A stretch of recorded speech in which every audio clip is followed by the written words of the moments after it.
Olá, seja bem-vindo à terceira parte da nossa sexta aula aqui do nosso curso básico Projeto e Dimensionamento de Fontes Chaveadas. Nesta aula eu passarei a vocês quais são os parâmetros necessários que eu devo levar em consideração para escolher o capacitor de filtro de um retificador de onda completa, escolher a ponte retificadora e também o nosso termistor. Vamos à planilha do MATCAD. A planilha, basta você editar aqui os parâmetros, né? Por exemplo, se você edita neste parâmetro, quanto de ondulação de ripple você aceita para a tua tensão de entrada. Você pode colocar aqui, se você quiser uma dica, entre 10% até 25% de ondulação. Eu acabei inserindo 10, mas daqui a pouco eu vou mudar para vocês verem uma questão. Se eu utilizo um ripple de 10%, ou seja, a variação da tensão sobre o capacitor de filtro, o nosso Cin, eu terei uma ondulação de tensão de 15,5 volts. E esta expressão aqui, em conjunto com esta daqui, calcula para mim qual é o valor de capacitância necessária. Nesse caso, eu preciso de uma capacitância de 22,5 micro, né, para atender aquele critério, 10% de ondulação de tensão sobre o meu capacitor Cin. Como eu quero utilizar dois capacitores de 10 micro na prática, eu vou acabar colocando aqui 12% para fechar em 19 micro e eu utilizarei então dois capacitores de 10 micro. Por que dois capacitores de 10 micro? Porque foi o que eu encontrei aqui lá no AliExpress, aquela loja que eu já trouxe para vocês, tal como eu vou mostrar para vocês agora. Nesta loja aqui, ó, Ultimate Electronics Store, é uma boa loja que trabalha com componentes bons, de boas marcas e com boas séries. Aqui eu tenho disponível para venda 5 unidades do capacitor 10 micro 400 volts, 5 peças por 4,78. Vou mostrar algumas informações desse datasheet. Esta fabricante Nishikon, uma empresa muito boa, uma empresa japonesa muito boa, que fabrica esta série CI com alta capacidade de corrente e com baixa resistência à série equivalente. Então, aquele capacitor que eu encontrei naquela loja, ele é equivalente ou ele corresponde a esse capacitor aqui, ó, capacitância de 10 micro por uma tensão de 400 volts. Aqui eu tenho informação, nesta coluna aqui, referente à corrente eficaz que ele suporta, que nesse caso é 150 mA. Então, como eu já falei e trouxe para vocês no vídeo que você pode acessar no card acima, lá eu trago como você fazer a escolha de um capacitor. E neste vídeo eu menciono que para escolher um capacitor, você precisa que o capacitor escolhido atenda o quesito tensão máxima. Neste caso a gente vai ver que é próximo de 400 volts usando uma tolerância. E ele tem que atender a corrente RMS que circula no nosso circuito. Então, nós vamos lá na planilha do MATCAD agora para vermos esses dois detalhes, tensão máxima e corrente RMS. Aqui no MATCAD eu criei esta variável VCINmax, a máxima tensão que surgirá no meu capacitor da saída do filtro, o capacitor da ponte retificadora. Neste caso, ele corresponde, desconsiderando as quedas de tensões da ponte retificadora, a tensão de pico da máxima tensão de entrada, que neste caso corresponde a 329 volts. Então esta é a tensão mínima que o capacitor que você escolher deve apresentar. É lógico que a gente não vai comprar um capacitor exatamente com esta tensão, porque ela nem existe. Você precisa considerar uma margem de segurança, tal como eu havia sugerido, algo aí entre 10%, na verdade, acima de 20% seria interessante. Aqui, então, eu multipliquei essa variável, V100max, por 1.2, que é equivalente a adicionar 20% de margem, o que me levou a um capacitor de praticamente 400 volts. Então, por isso que eu selecionei aquele capacitor lá daquela loja do AliExpress que me levou a o meu datasheet da série CY da Nichicon. Então, por isso que eu selecionei aquele capacitor 10 micro 400 volts, né, por conta desta variável. Uma outra variável importante é que ao escolher o meu capacitor pela tensão, eu tenho que verificar se ele atende à minha corrente. Então, a corrente eficaz que circulará pelo capacitor, ela corresponde com uma margem de segurança, né, a 122 mA. A gente já viu que aquele capacitor suporta 150 mA. Então, um capacitor já é capaz de suportar toda esta corrente.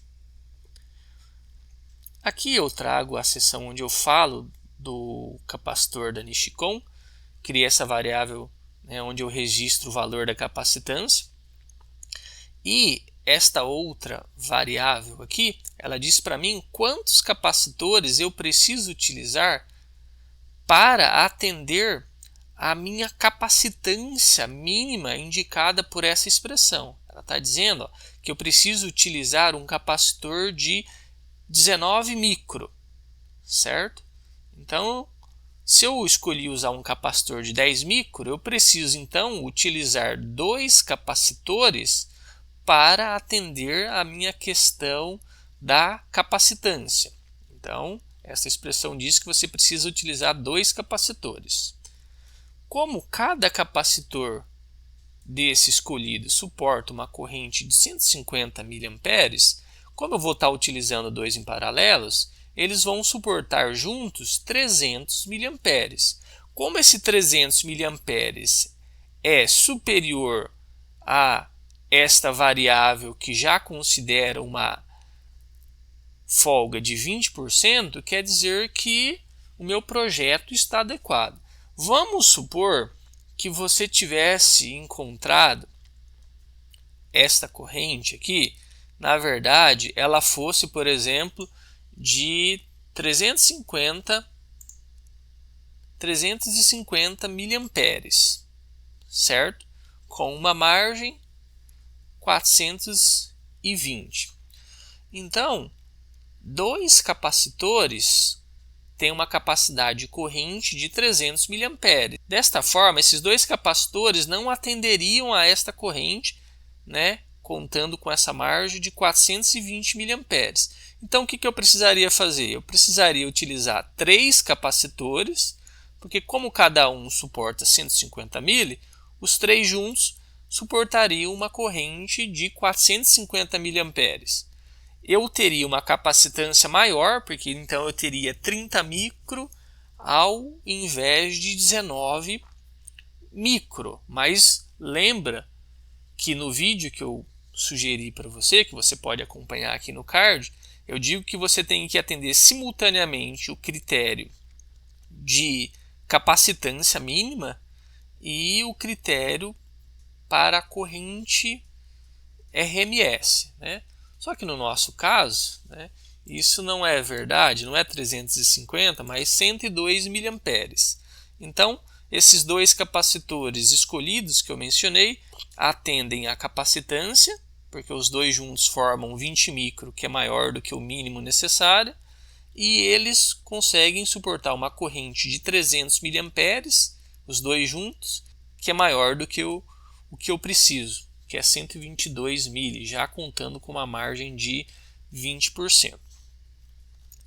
Vamos aqui à nossa ponte retificadora. A ponte retificadora, né, será escolhida conforme alguns passos. Primeiro aqui eu registrei o valor da corrente média da ponte, que circula por cada um dos diodos, né? A corrente eficaz de cada um dos diodos e a corrente máxima de cada um dos diodos. Desta forma, procurando o site da Eletrodex, tal como vou mostrar agora, digitando ali no busca ponte retificadora, eu encontrei essas duas opções aqui, ó. Essa opção DB104, mas ela custa R$ 3,10, e essa outra aqui, ó, DF08M, que custa 76 centavos, né? O que eu preciso levar em consideração quando eu for escolher uma ponte retificadora? A ponte retificadora deverá suportar a minha corrente média e também deverá suportar a tensão máxima que aparecerá lá no nosso capacitor de filtro. Então, vamos à planilha do Mathcad novamente. Então, aqui na planilha do Mathcad, eu criei essa variável VRET_max, que corresponde à máxima tensão que a nossa ponte retificadora deverá suportar.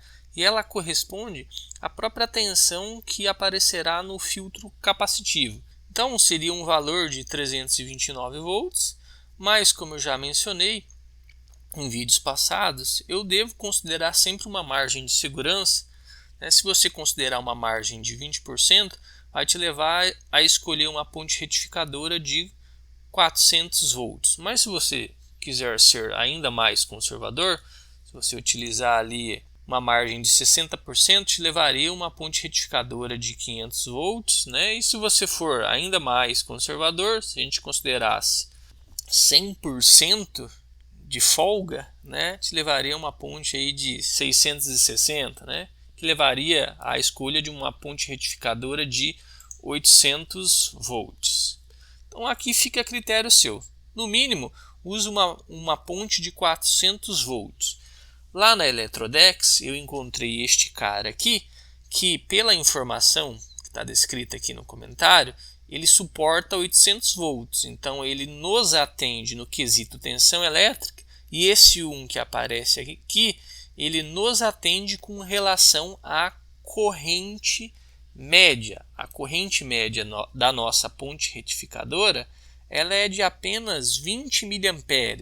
Então, ele atende com uma sobra gigantesca, certo? Se a gente for olhar o datasheet, tal como nós faremos a seguir, aqui nós temos o datasheet da referida ponte. Então, ela é do modelo DF08M, que suporta uma tensão máxima de 800 volts, né? E ela suporta uma corrente, na verdade, de 1,5 amperes para uma temperatura ambiente de 40 graus Celsius. Essa corrente aqui é mais do que suficiente para o nosso caso, tendo em vista que a nossa aplicação é de baixíssima potência, né? Uma potência de 5 watts, né? A nossa fonte chaveada é apenas de 5 watts, o que leva a ter uma corrente de entrada minúscula aqui, né? Então, você deve levar em consideração esses dois principais parâmetros. A ponte escolhida ela deve suportar a tensão máxima, que no nosso caso era de 400 volts, considerando 20% apenas, é de 800. Então, atende tranquilamente. E a corrente média, ela deve ser maior do que a requerida no nosso projeto, né, que é de apenas 20 mA. Então, por ser a mais barata aqui da Eletrodex, eu acabei escolhendo este cara aqui. Nos atende no quesito corrente média e nos atende no quesito tensão máxima. Vamos então agora ao nosso termistor. Como eu já mencionei no vídeo que você pode acessar no card acima, a escolha do termistor ela é baseada a partir da corrente máxima que os diodos da minha ponte retificadora suportam. Vamos então novamente ao datasheet. Nós temos aqui que a corrente máxima que os diodos da ponte retificadora suportam é de 50 amperes. Eu peguei esse valor e registrei aqui, ó, corrente máxima que os nossos diodos da ponte retificadora suportam, e criei esta variável aqui, ó. A corrente que flui pelos diodos, seja no semiciclo positivo por este diodo, ou no semiciclo negativo por este diodo, sempre passarão pelo nosso termistor. Então, o nosso termistor terá a finalidade de limitar a corrente desses diodos quando você espetar a nossa fonte chaveada na tomada. Esse capacitor está vazio e isto drenaria uma alta corrente da entrada, o que queimaria estes semicondutores. Então o termistor serve para diminuir o pico de corrente que vai fluir por esses diodos da ponte retificadora, né? Então, o que eu fiz? Eu criei esta variável aqui, ó. A corrente transitória que pode ter no diodo momentânea por aproximadamente meio ciclo da rede, 8.333 milissegundos, é de 50 amperes. Eu criei esta variável aqui, ó. A corrente transitória que vai passar pelo termistor e pelos diodos é no máximo 70% daquele valor que a gente viu lá no datasheet. Desta forma, eu insiro uma margem de segurança. Então, eu estou admitindo que a corrente máxima que fluirá pelo meu termistor e pela minha ponte retificadora é 35 amperes. E é por meio desta variável que eu calculo a resistência do nosso termistor, que me levou a uma resistência de 9.4 ohms. Só que na prática eu não tenho um resistor, ou melhor, um termistor de 9.4 ohms. O comercial maior, mais próximo, é de 10 ohms. Então eu acabei escolhendo um termistor de 10 ohms, mas ao escolher um termistor de 10 ohms, eu preciso atender outro requisito. O meu termistor ele é capaz de conduzir esta corrente de 35 amperes somente de forma transitória.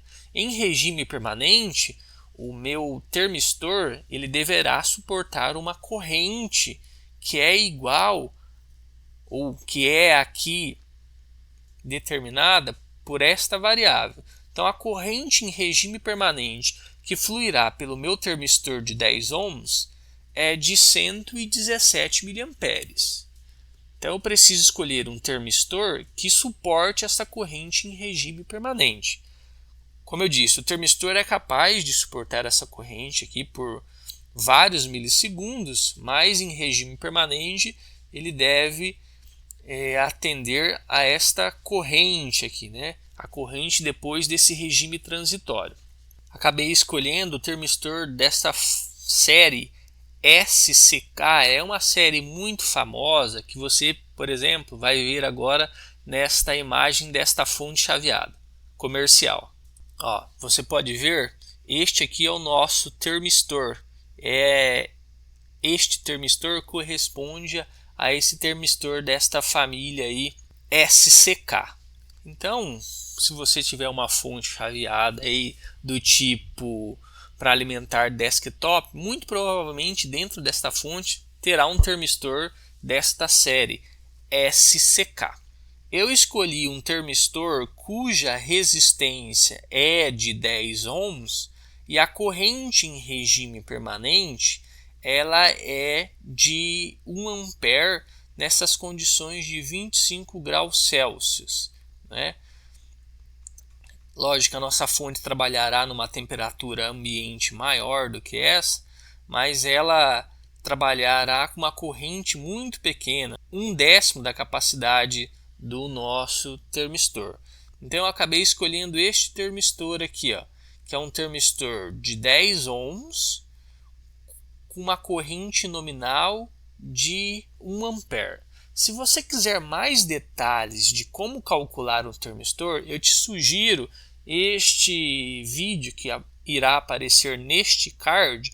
Lá eu dou uma aula bem detalhada de 30 minutos sobre como escolher adequadamente um termistor. Aqui eu estou indo mais direto ao ponto. Eu escolhi então este termistor de 10 ohms por uma corrente de 1 ampere.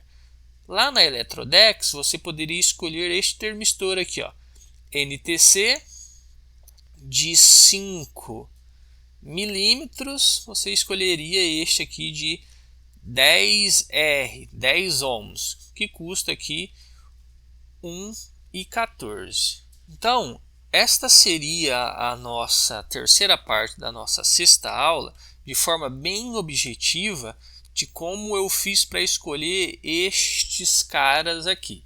Eu irei retomar estes caras numa fonte chaveada, que será a nossa segunda fonte chaveada, e lá nós trabalharemos com correntes bem mais elevadas, né? Trabalharemos com uma potência de entrada perto dos 140 watts. Aí nesta ocasião, aí eu vou dedicar um tempo maior, vou mostrar outros critérios de projeto que para esta nossa primeira fonte, acabou que eu nem apresentei para vocês, porque ela é uma fonte chaveada de baixíssima corrente de entrada.